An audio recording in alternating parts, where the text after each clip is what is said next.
निवेदन सुने। आप दक्ष कन्या के रूप में प्रकट हुई थी, सदाशिव की वल्लभा भी हुई थी, महादेव की पत्नी भी हुई थी। आपके चले जाने से कोई भी देव कार्य सिद्ध नहीं हो रहा। आपके रुष्ट हो जाने से, आपके अग्निमय हो जाने से पूरे जगत में कोई भी कार्य शुभ नहीं हो रहा है। आप पुनः भूतल पर अवतरित हो, अर्थात आप दोबारा पृथ्वी पर आ जाए। आप पृथ्वी पर आकर रुद्र देव की पत्नी हो जाइए। यही विधि का विधान है, यही हम जगत लोक कल्याण के लिए चाहते हैं। आपके आने से सारे जगत में लोक हित के कार्य सिद्ध हो जाएंगे। सृष्टि का सारा दुख नष्ट हो जाएगा। देवताओं की स्तुति सुन माँ जननी बोलती है। माँ जननी कहती है, भक्तों मैं तुमसे बहुत प्रसन्न हूँ। उमा देवी कहती है, मैं तुम पर बहुत प्रसन्न हूँ। आप सभी चिरकाल तक सुखी रहें। मैं हिमवान और मैना के घर पुत्री रूप में अवश्य आऊंगी। यह आशीर्वाद दे माँ अंतर ध्यान हो जाती है। यह कामना सुनकर, यह मंगल कामना, यह मंगल वचन सुनकर सारे देवी देवता अपने अपने धाम पर चले गए। इधर जब देवता हिमवान व मैना को जगदम्बा को प्रसन्न करने का उपदेश दे गए, तब हिमवान व मैना दोनों दंपत्ति शिव की भारी तपस्या में, पार्वती माँ की भारी तपस्या में दोनों लग गए। संतान की कामना से, जिन्हें संतान नहीं हो रही है वो ध्यानपूर्वक सुने।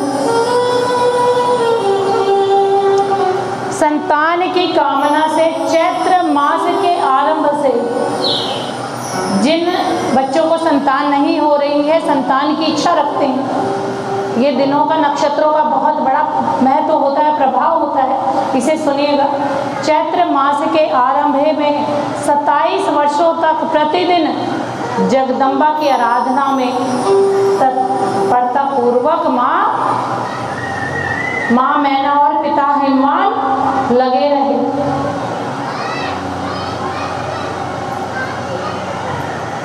सत्ताईस वर्ष पूर्ण हो जाने के बाद जगदम्बा माँ जब प्रसन्न हुई और बड़ी मुस्कुराती हुई, गौर वर्ण युक्त बड़ी सुंदर सी माँ का स्वरूप देखे ना, बड़ा प्यारा सा मनमोहिनी होता है। फोटो में देखें इतनी सारी, कितनी सुंदर होती है माता, बड़ी बड़ी आंखें, बहुत सुंदर सजी हुई माँ प्रकट हुई और कहती है, बोलिए आपको क्या चाहिए। 27 वर्षों से आप प्रतीक्षा कर रहे हैं, बोलिए आपको क्या चाहिए। हिमवान और माँ मैना कहती है, हम आपको पुत्री रूप में चाहते हैं। आपके आने से ही इस जगत का भला होगा, क्योंकि ये लोकहित में है कि आप प्रकट हो और महाशिव महादेव से विवाह करें।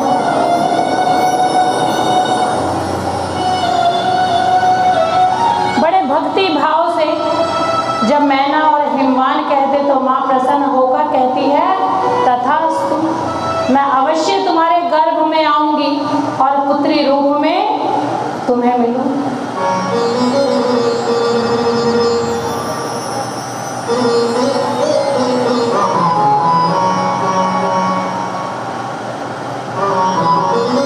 माँ यह आशीर्वाद देकर अदृश्य हो जाती है, अपने धाम पर चली जाती हैं। काल क्रम के साथ साथ मैना अब जब माँ देती है तो कैसे देती है, थोड़ा तो देगी नहीं, क्या देगी, छप्पर फाड़ के देती है। अब माँ ने मैना और हिमवान को कितने पुत्र दिए, 100 पुत्र। उन्हें 100 पुत्र दिए और 100 पहले उनको पुत्र हुआ, उसका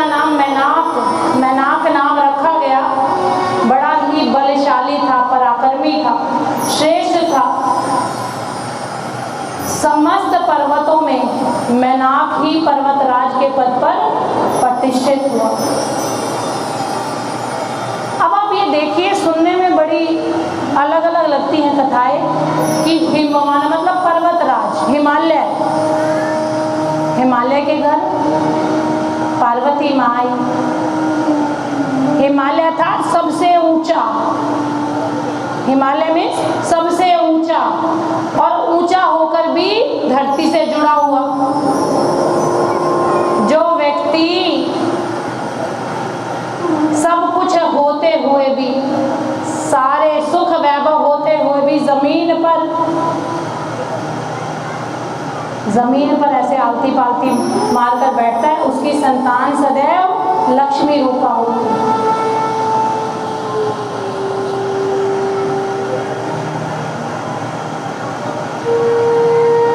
उसके बाद मैना के गर्भ में माँ उमापति, माँ ने मैना के गर्भ में माँ आई, और अपने समय पूर्ण होने पर माँ का अवतार हुआ। जब माँ प्रकट हुई, हिमवान, मैना और सारी देवी देवता बहुत ही प्रसन्न हुए माँ का स्वरूप देखकर। परंतु जब बच्चा होता है तो अवतार नहीं, शिशु रूप में चाहिए। अवतार रूप में नहीं, शिशु रूप में चाहिए। जब सभी ने मिलकर स्तुति की, प्रार्थना की कि हे माँ, अपने स्वरूप को एक शिशु रूप में आप कर दीजिए, अपने ये देवीय स्वरूप को आप शिशु रूप में बना दीजिए। और तभी माँ प्रसन्न होकर शिशु रूप में आ जाती है। और वो बच्चे के मीठा रुदन, जब बच्चा होता है तो किलकारियाँ गूंजती हैं घर में, तो माँ एक बच्चे के रूप में बहुत मीठा रुदन कर रही थी। और चारों ओर पूरे जगत में बहुत प्रसन्नता का माहौल था, सभी बहुत खुश थे।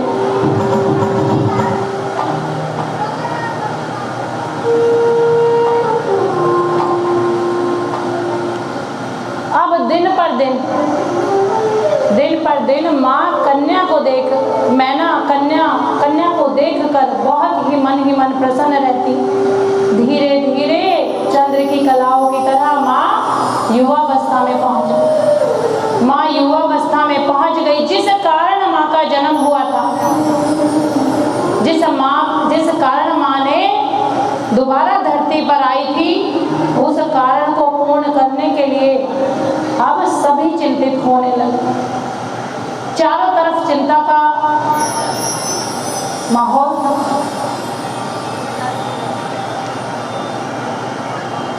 एक दिन जब माता 15-16 वर्ष की रही होंगी, तो नारद जी आते हैं भेंट करने के लिए हिमालय के घर। अब नारद जी जब नारायण नारायण कहते हुए आते हैं, तो समझ लीजिए समस्त ब्रह्मांड, तीनों लोग आपके घर में आ जाते हैं। हिमवान बड़े प्रेम पूर्वक नारद जी को स्थान देते हैं, उनका बहुत आदर सत्कार करते हैं और अपनी कन्या को बुलाते हैं कि आओ बेटा, इनसे आशीर्वाद ले लो। जब कन्या आशीर्वाद लेने के लिए आती है तो नारद मुनि भगवान तो पहचान जाते हैं। नारद जी पहचान जाते हैं और कहते हैं, हिमवान तू बहुत भाग्यशाली है, तू बहुत किस्मत वाला है, जो तेरे घर लाडली आई है जगत का कल्याण करने के लिए। साक्षात देवी माँ है, साक्षात लक्ष्मी माँ है। कई जन्मों के तेरे कोई पुण्य कर्म रहे होंगे, सौभाग्य रहा होगा, जो माँ लक्ष्मी पुत्री रूप में तेरे घर आई है। दिन पर दिन तेरी कीर्ति बढ़ाने के लिए माँ तेरे जीवन में आई है। परंतु एक चिंता का विषय भी है वैसे तो तेरी पुत्री बहुत अच्छी है, सुगढ़ है, सुशील है, भाग्यशाली है, परंतु इसके विवाह में गड़बड़ है। इसके विवाह में ऐसी गड़बड़ है, इसको ऐसा पति मिलेगा जो मैं इसका मस्तक पढ़ पा रहा हूँ, इसको ऐसा पति मिलेगा जो निर्गुण होगा, निष्काम होगा, योगी होगा, अमंगल करने वाला होगा।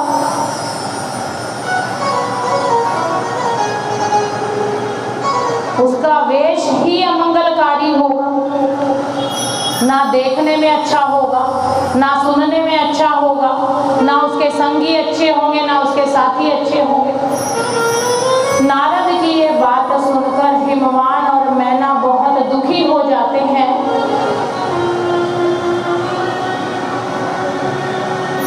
बहुत दुखी हो जाते हैं, परंतु नारद जी समझाते हैं कि ऐसा स्वरूप तो शायद शिव का है, महादेव का है, ये तो विधि का विधान है। अब माता पिता दोनों चरण पकड़ते नारद जी के और कहते हैं कि हे भगवान, हमें कोई रास्ता बताइए, अब ऐसा दामाद तो नहीं लाया जाएगा।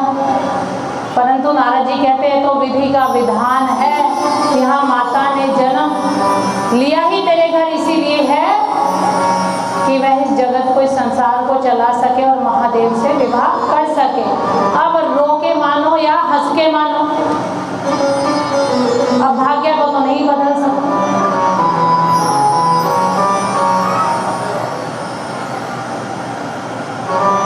अब तो वही तेरे घर में दामाद बनकर आएंगे, चाहे वो निर्विकार, अविनाशी, सामर्थ्यशाली हैं, वही इस उमा को ग्रहण करेंगे, क्योंकि शिव पार्वती के हैं और पार्वती शिव की। हर कल्प में, हर जन्म में यही एक दूसरे के लिए बने। अब आप लोग भी तो कहते हैं, पत्नियां तो कहती है 7 जन्म तक तुम मेरे हो, अभी पति कहता नहीं नहीं इसी जन्म में, बस अगले में तो कोई और देखेगा। पत्नियां सारी 7 जन्म तक चिपकती हैं और पति सारे मन ही मन सोचते हैं अगली बार तो वो मिल जाए।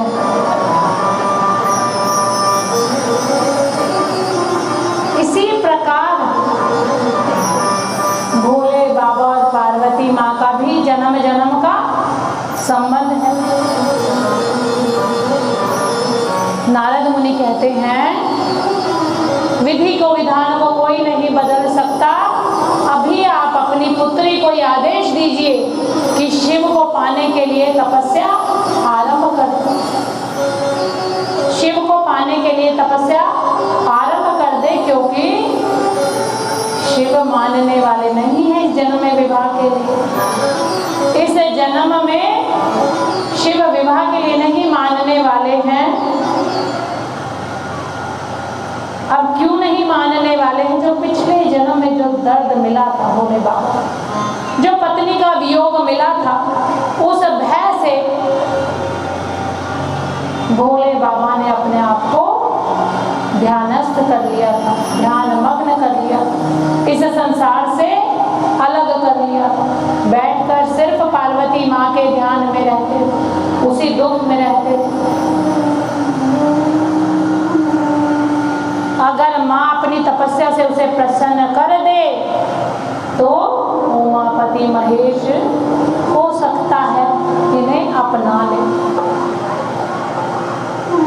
पार्वती भगवान शंकर की प्यारी पत्नी होगी, ये तो निश्चित है। वे सदैव रुद्रदेव की थी, हैं और रहेंगी। और अगर प्रेम पूर्वक उनकी साधना करे तो ये प्रेम से उन्हें अपने वश में कर लेंगे।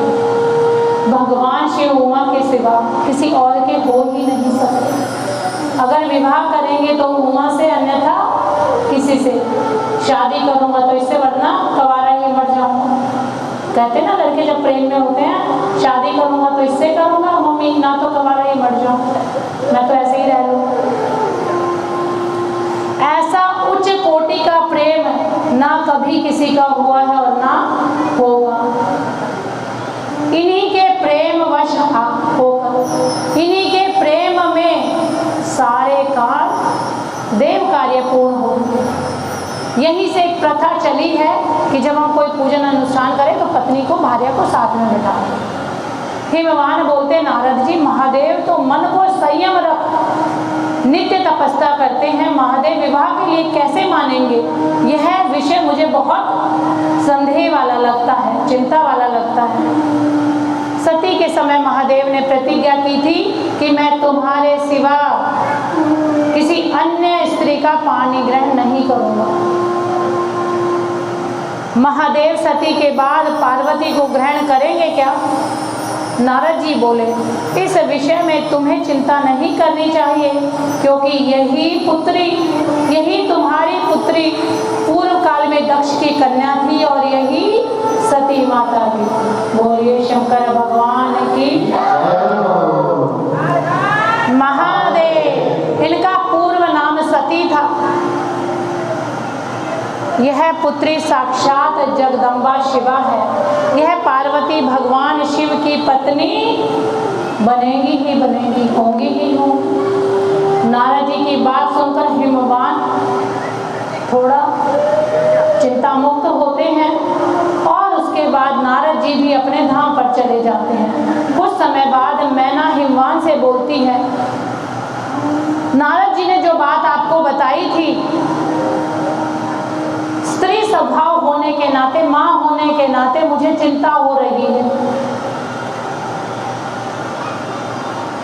देखिए, मेरा तो मन है, मेरी तो इच्छा है कि मेरी पुत्री का विवाह, जो उसे वर मिले, बहुत सुंदर होना चाहिए, बहुत शीलवान होना चाहिए, बहुत सुशील होना चाहिए। मेरी पुत्री उत्तम वर पाकर ही सुखी हो सकती है। हिमवान मैना की बात सुनकर बोले, यथार्थ तत्व की बात मैं जानता हूँ, इस सत्य को मैं जानता हूँ, मुनि की कोई बात झूठी नहीं हो।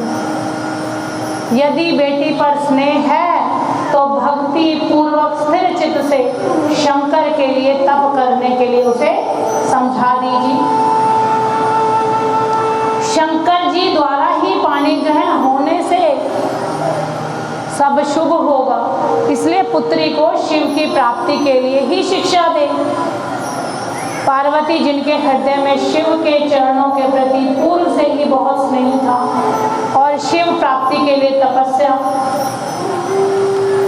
का निश्चय कर लिया था, पार्वती माता ने वन में जाकर तपस्या करने का निर्णय लिया कि मैं वन में जाकर तपस्या करूंगी भोले बाबा को प्राप्त करने के लिए। उसने बड़े प्रेम पूर्वक पिता से आज्ञा मांगी। माँ थी, मैना माँ थी, माँ को बड़ा ही दर्द हुआ, तकलीफ हुई कि मेरी बेटी दूर जा रही है, परंतु पार्वती की इच्छा, पार्वती की खुशी के लिए माता पिता दोनों ने ही उन्हें आज्ञा दे दी।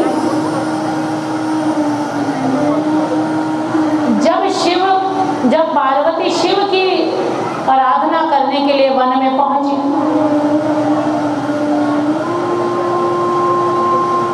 उसने कौन सा स्थान चुना? गंगोत्री तीर्थ स्थान, जहां कामदेव का दग्ध किया था शिव भोले बाबा ने। हिमालय का गंगोत्री तीर्थ स्थान अवतरण के नाम से प्रसिद्ध है। हिमालय का गंगोत्री स्थान, गंगा जहां से अवतरित हुई थी। संपूर्ण इंद्रियों को काबू कर शीघ्र ही उच्च कोटि की तपस्या करने लगी मां पार्वती। प्रचंड आंधी, सर्दी, गर्मी, वर्षा,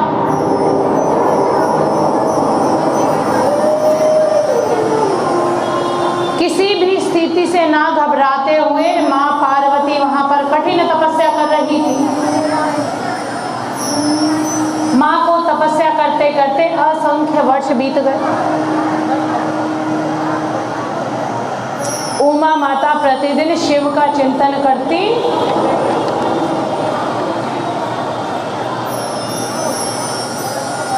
उसके बाद भी शिव प्रकट नहीं हुए। तब हिमवान और मैना अपनी बेटी की इस व्यथा को देखते हुए पार्वती को समझाते हैं, शिव की तपस्या बहुत दुष्कर है, तुम वापस घर को चलो। पर पार्वती नहीं मानी और बोली, यह मेरी प्रतिज्ञा है। जिन्होंने कामदेव को दग्ध किया, जो हर काम से विरक्त हैं, उस शिव को मैं अवश्य संतुष्ट करूंगी। इसके अलावा मेरे पास कोई विचार आ ही नहीं सकता। मैं भगवान शंकर को अपनी तपस्या से अवश्य बुलाऊंगी। महान तपोबल से भगवान शिव की सेवा सुलभ हो जाती है। उमा माँ की प्रतिज्ञा सुन माता पिता भाई वापस लौट जाते हैं। उधर सभी देवता ब्रह्मा, सभी भगवान विष्णु और ऋषि मुनियों के साथ भोले महादेव के पास जाते हैं, ईश्वर के पास जाते हैं, भोले बाबा के पास जाते हैं।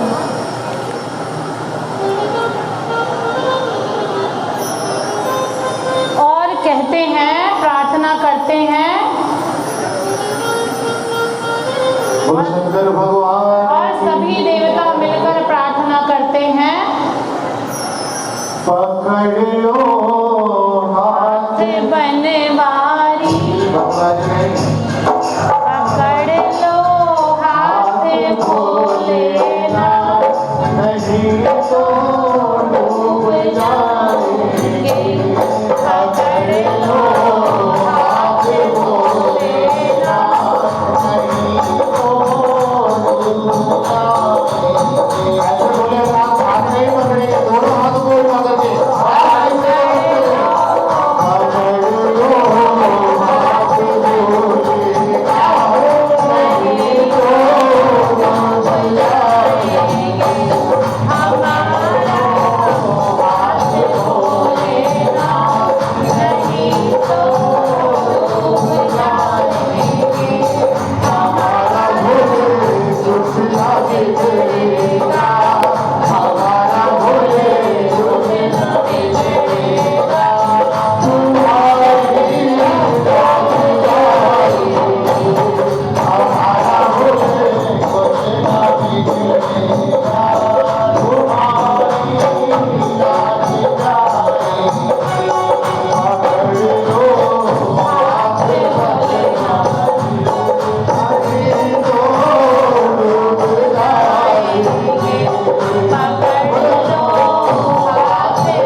करते हुए जाते हैं।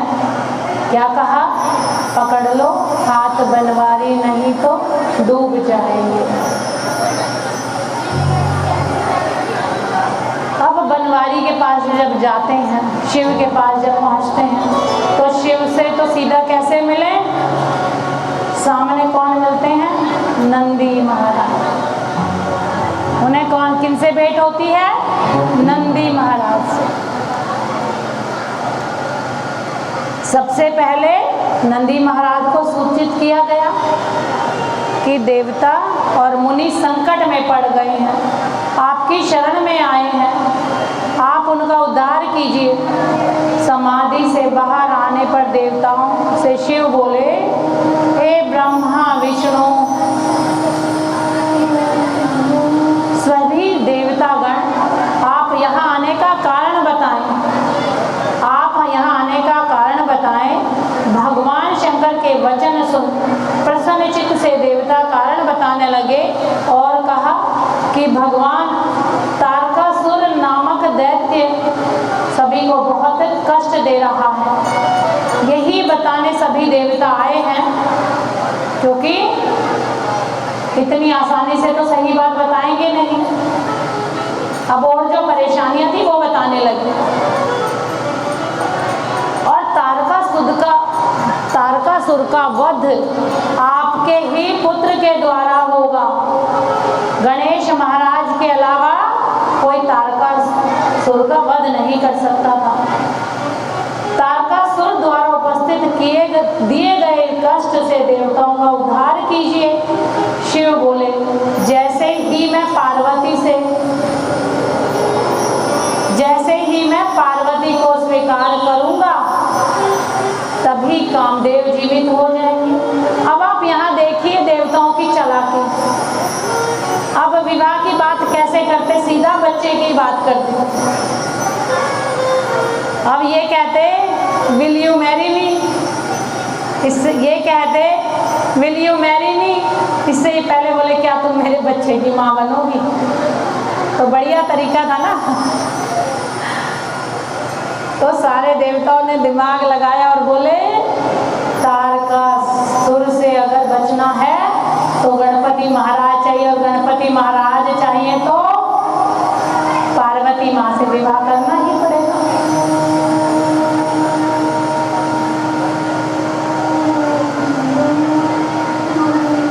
उन्होंने कहा अगर मैं विवाह करूंगा तो कामदेव जीवित हो जाएंगे, और मैंने कामदेव को भस्म कर दिया है। मैंने कामदेव को भस्म कर दिया है। तुम सब भी निश्चित रूप से निष्काम होकर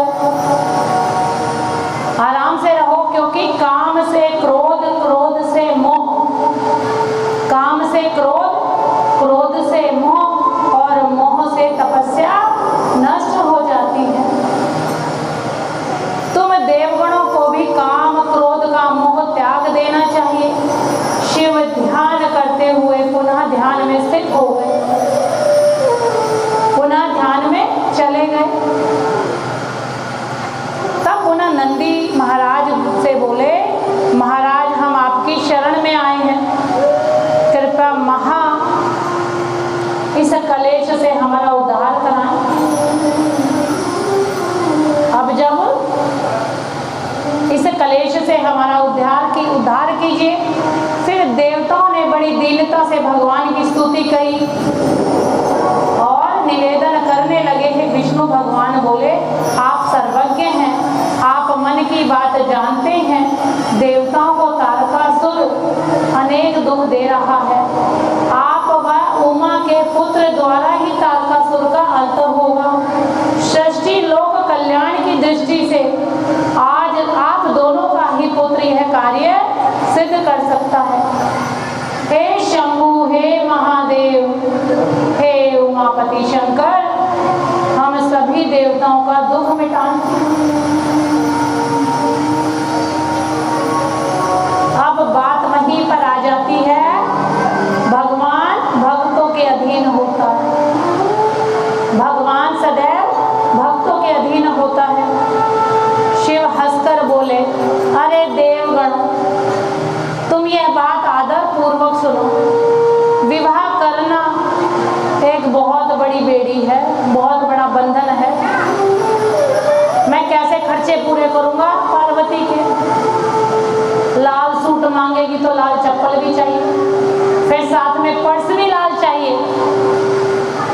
और आजकल तो एक खर्चा और बढ़ गया, मेकअप का सामान भी कोई मैक मांगता है, कोई हुड्डा मांगता है। मेकअप का सामान भी महंगा है। विवाह करना इतना आसान तो नहीं है, ये एक बहुत बड़ा बंधन है। पुरुष सभी बंधनों से छूट जाता है, परंतु स्त्री रूपी मोह के बंधन से कभी नहीं छूट पाता। अगर वह किसी स्त्री के मोह में बंध जाए, सारे रिश्ते फिर भी वो कम कर देता है, परंतु स्त्री का मोह नहीं छोड़ पाता। तारकासुर के कृत्यों से छुटकारा पाने के लिए मैं उमा का अवश्य वर्ण करूंगा। बोलिए हर हर शंकर भगवान की। तुम देवगण निर्भय हो अपने धाम को जाए, तुम्हारा कार्य सिद्ध होगा। फिर सभी देवगण अपने अपने धाम को चले जाते हैं। पार्वती जी को बड़ी भारी तपस्या, रुद्रदेव भी विस्मय में पड़ जाते हैं। पार्वती जी को बड़ी भारी तपस्या देखते हुए, करते हुए रुद्रदेव भी बड़े विस्मय में अचंभित हो जाते हैं।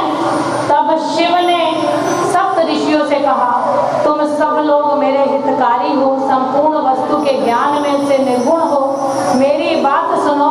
पार्वती इस समय गौरी शिखर पर तपस्या कर रही है, मेरी आज्ञा से वहां जाओ और हृदय से उनकी दृढ़ता से उनकी प्रतीक्षा करो। सप्त ऋषि शंकर की आज्ञा से तुरंत गए। वहां पार्वती विराजमान थी। उनका तेज बहुत महान था, उनके मुख पर तेज बहुत था। सप्त ऋषियों ने मन ही मन उन्हें प्रणाम किया।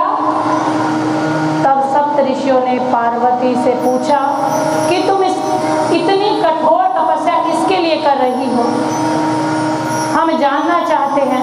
इस प्रकार पूछे जाने पर बोली, आप लोग मेरी बात का उपहास तो नहीं करेंगे, मजाक तो नहीं बनाएंगे, इसीलिए मुझे संकोच होता है बताने में। मेरा मन एक उत्कृष्ट कर्म के अनुष्ठान में लगा है। नारद जी का उपदेश पाकर कि रुद्रदेव मेरे पति हो, उसके लिए मैं ये तप कर रही हूँ। ऋषि बोले, परीक्षा लेने के भाव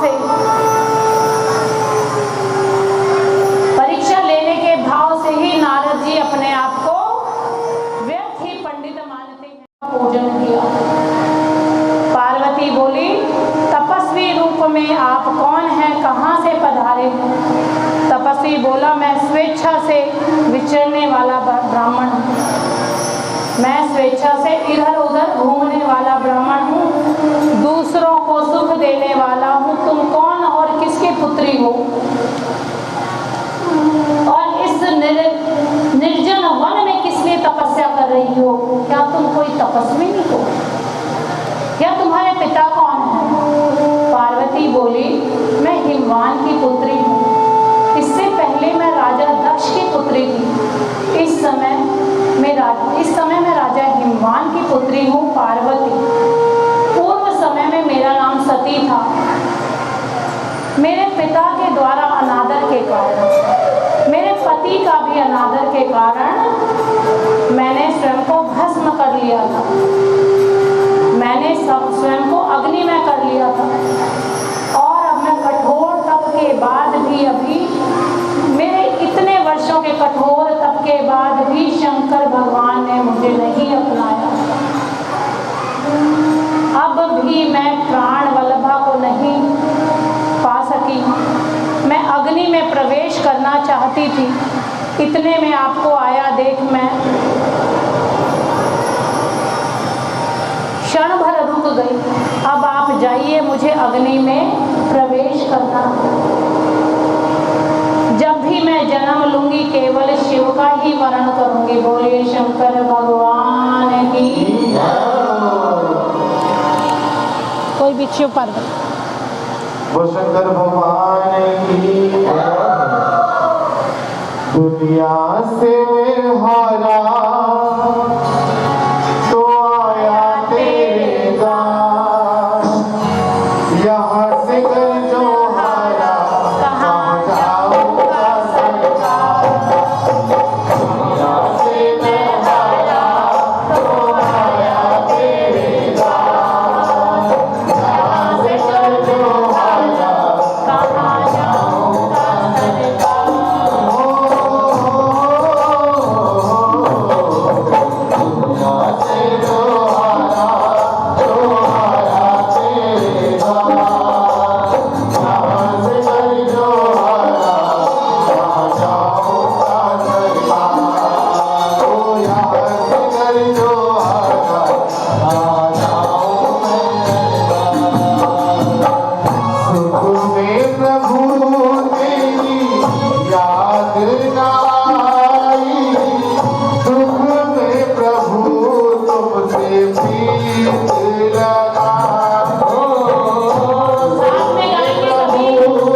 पार्वती अग्नि में प्रवेश कर जाती है। माँ पार्वती अग्नि में प्रवेश कर जाती है, परंतु पार्वती माँ की तपस्या के बल से अग्नि भी शीतल जल समान हो जाती है। ब्राह्मण रूपी शिव ने पूछा कि तुम्हारा तप क्या है? अग्नि से तुम्हारा शरीर जल क्यों नहीं रहा? अपना मनोरथ बताओ। इतने में पार्वती की सखी बोलती है कि पार्वती हिमवान व मैना की पुत्री है। यह शिव के अलावा किसी को नहीं चाहती। शिव प्राप्ति के लिए ही पार्वती ने इतनी कठोर तपस्या की है। शिव को ही अपने पति के रूप में वरण करना चाहती है। सखी की बात सुनकर ब्राह्मण बोले, पार्वती अपना मनोरथ अपने मुख से बोलो। आपका मनोरथ मैं आपके मुख से सुनना चाहती हूँ। पार्वती बोली, जो सखी ने बोला है वह पूर्ण सत्य है। शिव के अलावा मैं किसी का वरण नहीं करूंगी। पार्वती कहती है, मैं शिव के अलावा किसी का वरण नहीं करूंगी, मुझे भोले बाबा ही चाहिए। पार्वती बोली शंकर से, सुनिए भोलेनाथ जी, रहना है हर एक जन्म में मुझे तुम्हारे साथ जी। वचन दीजिए ना छोड़ेंगे कभी हमारा हाथ जी। वचन दीजिए ओ भोलेनाथ जी, भोलेनाथ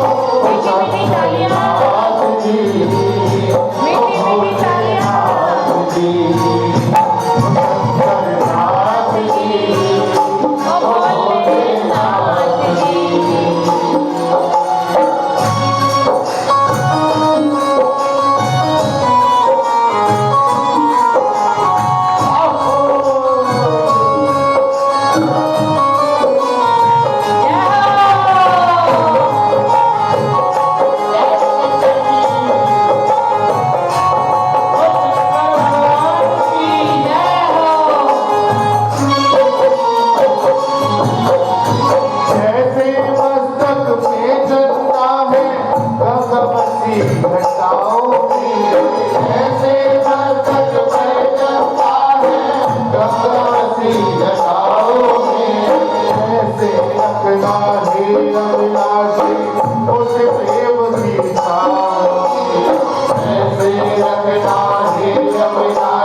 अपने मन की बात बता देती है।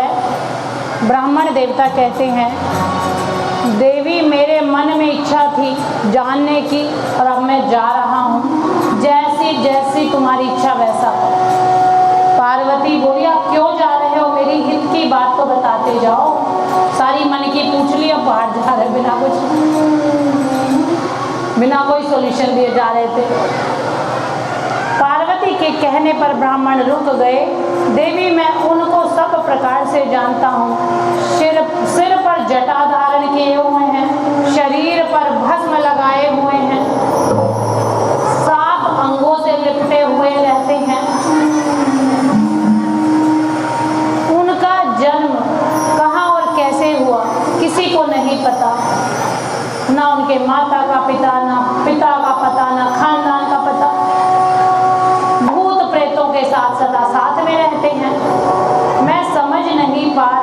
तुम उन्हें पति रूप में क्यों वर्ण करना चाहती हो?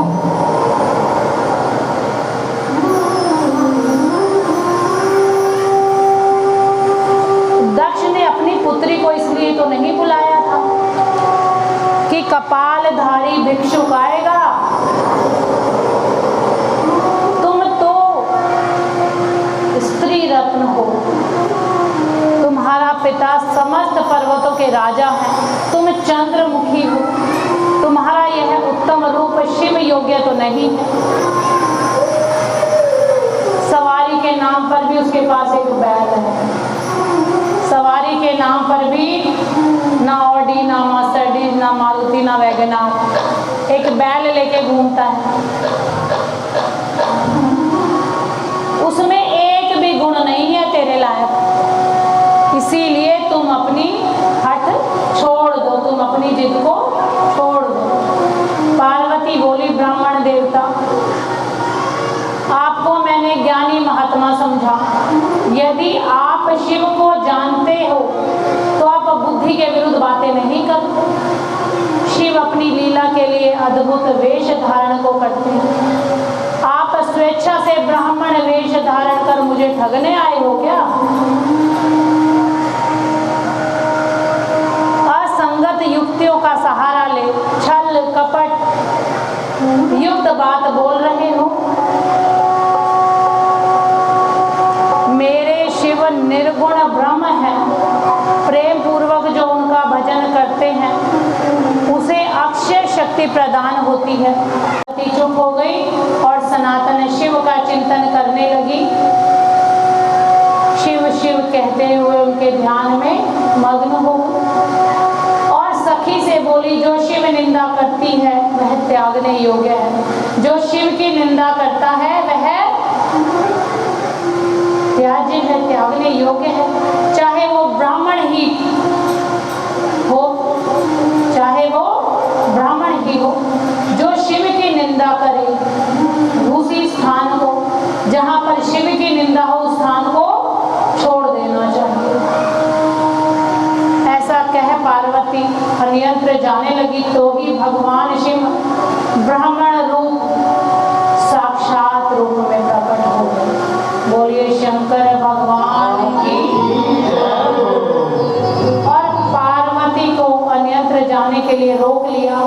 शिव के दर्शन कर लज्जावश मुंह नीचे कर लिया। शर्मा के पार्वती ने मुंह नीचे कर लिया।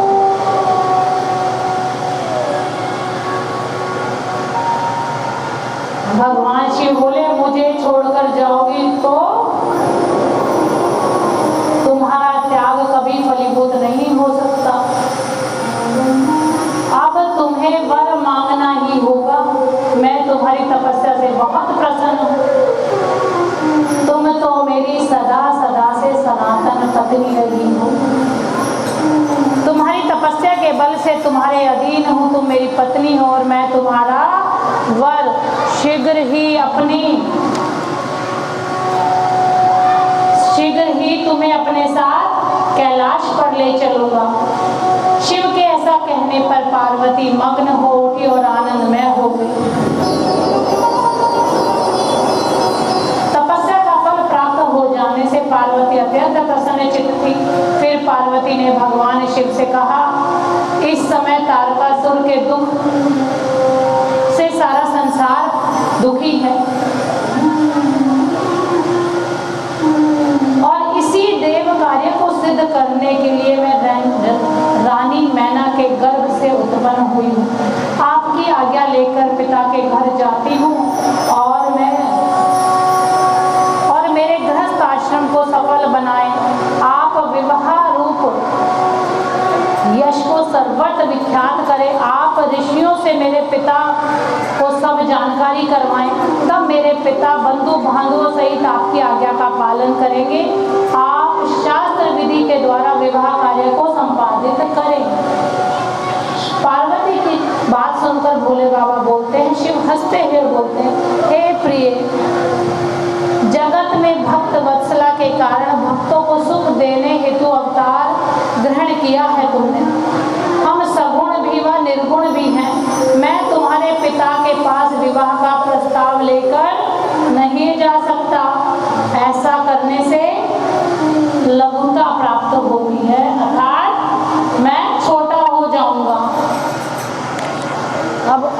समाज में है ना, लड़के वाले लड़की वाले, और अगर मैं विवाह का प्रस्ताव लेकर गया तो मैं छोटा हो जाऊंगा। पार्वती कहती है मेरी प्रार्थना सुनो, हे मेरे महादेव मेरी प्रार्थना सुनो, मेरे पिता से बात करो, मैं सदा आपकी भक्त हूँ, मैं जन्म जन्म से आपकी पत्नी रही हूँ, आप ब्रह्म परमात्मा हैं, आप निर्गुण होते हुए भी भक्तों के अधीन होने के कारण सगुण हो, आप निर्गुण होते हुए भी भक्तों की भक्ति के कारण सगुण हो, मुझ पर दया करो। फिर शिव ने लीला का अनुसरण करने के लिए ऐसा ही स्वीकार कर लिया। फिर शिव अपने कैलाश धाम को चले गए। बोले शंकर भगवान की। आज आपको ज़्यादा एंजॉय नहीं करा रहे हैं क्योंकि ये सुनना बहुत आवश्यक है, कथा को जानना बहुत आवश्यक है। 19 तारीख को जम के नाचना जितना नाचना। पार्वती माँ भी शिव भगवान का, शिव बाबा स्मरण करते हुए पिता के घर चली गई। पार्वती के सभी सगे संबंधी जय जयकार करते हुए पार्वती को लाने के लिए सभी द्वार पर आ गए। पार्वती के नगर में प्रवेश करते हुए माता पिता ने पार्वती को हर्ष के साथ छाती से लगा लिया। ब्राह्मणों ने आशीर्वाद दिए, मंगल पाठ कराए गए। इधर शिव भक्त वत्सल शिव नट का रूप धर मैना के पास आए। अब बाबा भी इतनी जल्दी थोड़ी ना मानने वाले थे, परीक्षा पूर्ण करेंगे वो अपनी। इतनी जल्दी बाबा वर के रूप में नहीं मिलते। बाबा आपको सब कुछ दे देंगे, शिव आपको सब कुछ प्रदान कर देता है, परंतु शिव को पाने के लिए बहुत कठिन तपस्या करनी पड़ती है। नट का रूप धारण कर मैना के पास आए। सुंदर नट का रूप धारण किए हुए शिव मनोहर लीला कर रहे थे। मधुर गीत सुन, मनोहर नृत्य देख सब तत्काल मोहित हो गए। पार्वती ने हृदय में भगवान शंकर के साक्षात दर्शन किए और पार्वती ने हृदय में शिव को पति रूप में होने का वर मांगा। सब भोले बाबा शिव बाबा ने उन्हें वर प्रदान कर दिया। बोले हर हर बोलो नटराज भगवान की। बोलिए नटराज भगवान की। उस समय मैना रत्न ले उन्हें भिक्षा देने के लिए आगे आई। शिव ने रत्न लेने से मना कर दिया। नटराज ने पार्वती को भिक्षा में कहा, मैना मैं भिक्षा में ये नहीं लूंगा। तो मैना कहती है फिर आपको क्या चाहिए?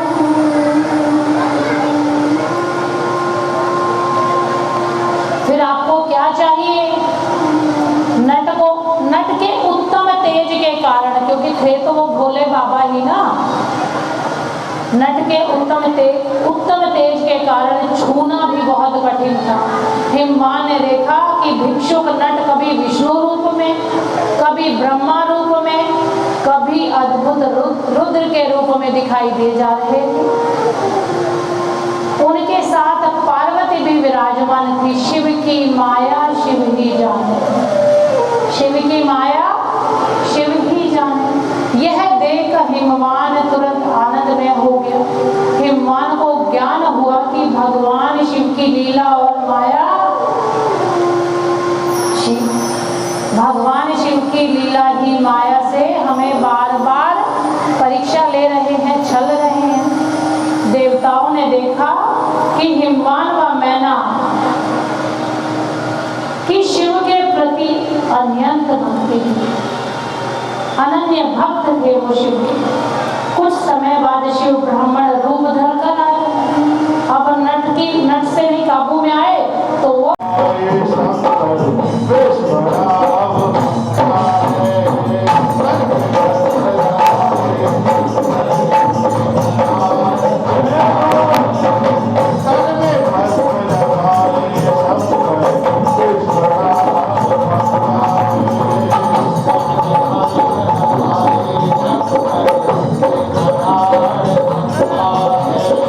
माँ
एक छाल लपेटे घूमते, पहनने के लिए भी कुछ नहीं है उनके पास।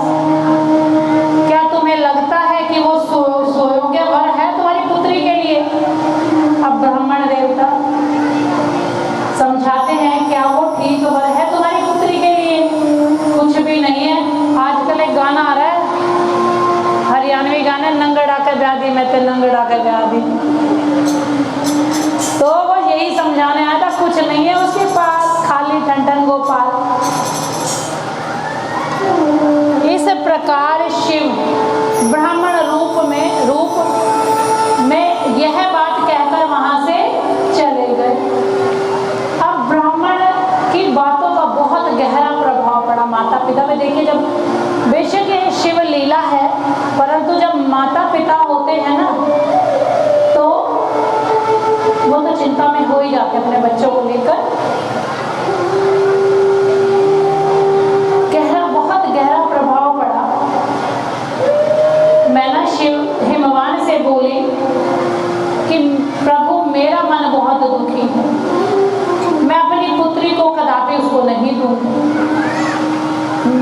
अगर आप मेरी बात नहीं सुनेंगे तो मैं विष पी लूंगी, मैं जहर पी लूंगी। ये तो हम भी करते हैं, हम ब्लैकमेल करते हैं, आज ही मरूंगी मेरी बात नहीं मानेंगे, और कमरा बंद करके कुछ खा लेते हैं अंदर। अपने पति को धमकाती होगी ना, अभी आज ही मरूंगी, वापस ऑफिस से आएगा ना, मिलूंगी नहीं तुझे। ऐसे ही मैं ना अपने पति को कहती है, अगर मेरी पुत्री का विवाह वहां किया तो मैं विष पी लूं। विष की बात का जब भगवान शिव को पता चला तो शिव ने सप्त ऋषियों को भेजा और मैना के पास जाकर समझाने की आज्ञा दी। आदेश पाकर हिमवान की नगरी की ओर सप्तऋषि चल दिए। हिमवान के घर पहुंचे। हिमवान को बहुत आनंद आया सप्तऋषियों को देखकर, उनका बड़ा आदर सत्कार किया। अपने गृहस्थ आश्रम को धन्य मानकर भक्ति पूर्वक सप्तऋषियों को आसन दिया।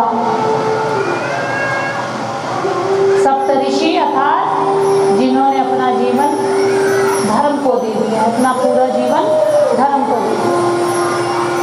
जब कोई संत महात्मा किसी गृहस्थ के घर आता है तो वो खुश हो जाते हैं कि आज मेरे भाग्य खुल गए। ऋषि बोले, शिव को जगत पिता कहा गया है और उमा जगत की जननी, अतः तुम्हें अपनी कन्या उन्हीं को देनी चाहिए। उमा माता उन्हीं को देनी चाहिए। उसे शिव की इच्छा से हिमवान कहते हैं, मैं यह प्रभु की लीला जानता हूँ, परंतु सांसारिक भौतिक जगत में कुछ बातें परेशान करती हैं। मैं तो इसी यथा सत्य को जानता हूँ कि मेरे यहाँ पार्वती का जन्म इसी वजह से हुआ था।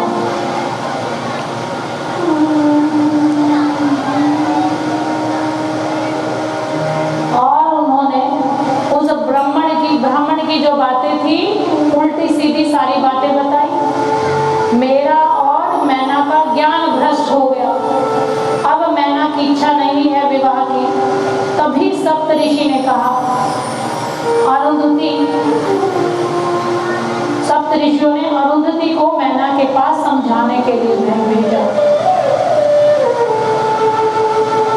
अरुंधति बोली, हे रानी मैना, मैं अरुंधति व सप्तऋषि तुम्हारे घर आए हैं। और मैना ने पतिव्रता देवी अरुंधति को शत शत प्रणाम किया। अरुंधति ने मैना को भली प्रकार से समझाया और भ्रम से बाहर निकाला। ऋषि बोले हिमवान से, रुद्र तो सर्वेश्वर हैं। स्वयं ब्रह्मा ने शिव से विवाह के लिए ही प्रार्थना की थी कि वह पार्वती माँ से विवाह कर ले। तारकासुर के वध के लिए यह विवाह क्यों आवश्यक है? तारकासुर के वध के लिए। हम तुम्हें यही शिक्षा देते हैं कि पार्वती का हाथ हाथ प्रेम पूर्वक रुद्र के हाथ में दे दो। हिमवान कहते हैं, हे ऋषि मुनियों, मेरा यह संदेह दूर हो गया है, मेरा यह भ्रम दूर हो गया है। पार्वती के आनंदमयी चरित्र को मैं, मेरी पत्नी, मेरे पुत्र शिव के ही नाम कर देंगे।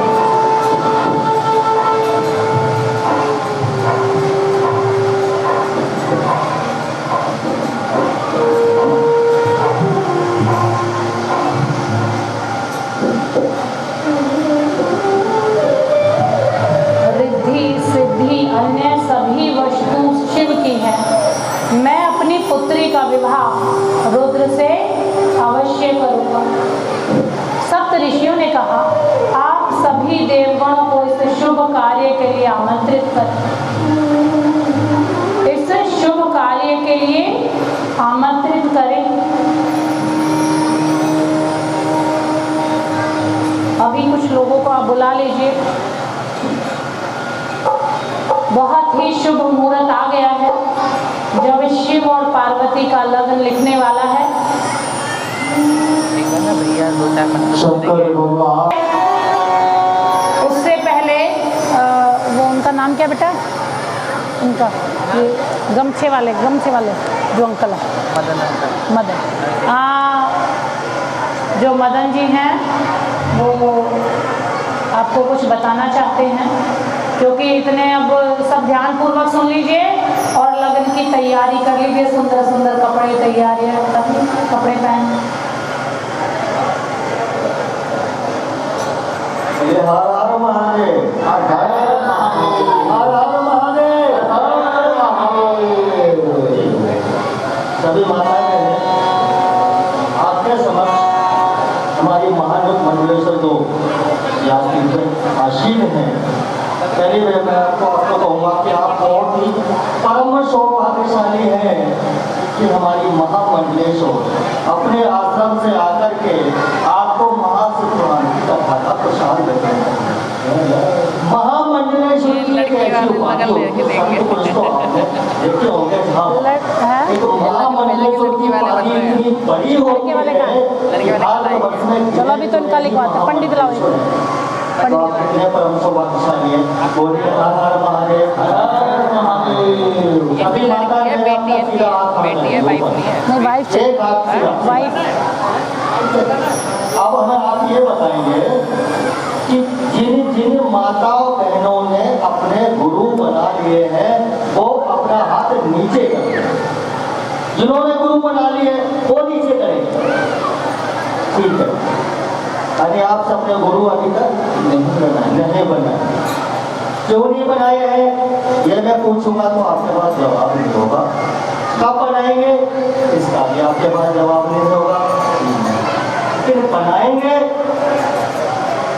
एक बार हाथ उठा के बता दो, बनाएंगे? बनाएंगे। क्यों बनाएंगे इसका मैं आपको बता देता हूँ कि हमारे जीवन में गुरु की महिमा क्या है, गुरु का महत्व क्या है। गुरु एक छोटा सा शब्द है, लेकिन हम ये बताना चाहते हैं, आपको बताते हैं कि अगर गुरु की जरूरत नहीं होती हम सभी मानव इंसानों को, तो आप ऐसा मत हो तो उनको जरूरत नहीं है। गुरु की जरूरत हो साक्षात परमात्मा त्रिलोकीनाथ भगवान श्री कृष्ण को भी जरूरत पड़ी थी, पता है गुरु के नाम पता है किसी को? श्री राम जी को भी गुरु बनाने की जरूरत पड़ी थी। श्री हनुमान जी महाराज को भी, जो कि पृथ्वी से 13 गुना सूर्य को अपने मुंह में रख लेते हैं, इतने महाबली महाशक्ति हनुमान जी महाराज को भी सूर्य भगवान को गुरु बनाना पड़ा था जी। इतनी बात समझ गए आप? अब गुरु की महिमा क्या है, गुरु बनाना जरूरी क्यों है? पहली बात, गुरु के बगैर क्या नहीं है? गति नहीं है, गति मुक्ति नहीं है, मोक्ष। आओ मेरी सखियों मुझे मेहंदी लगा दो, आओ मेरी सखियों मुझे मेहंदी लगा दो, मेहंदी लगा दो मुझे ऐसी सजा दो, मेहंदी लगा दो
संग में मेरी बात चला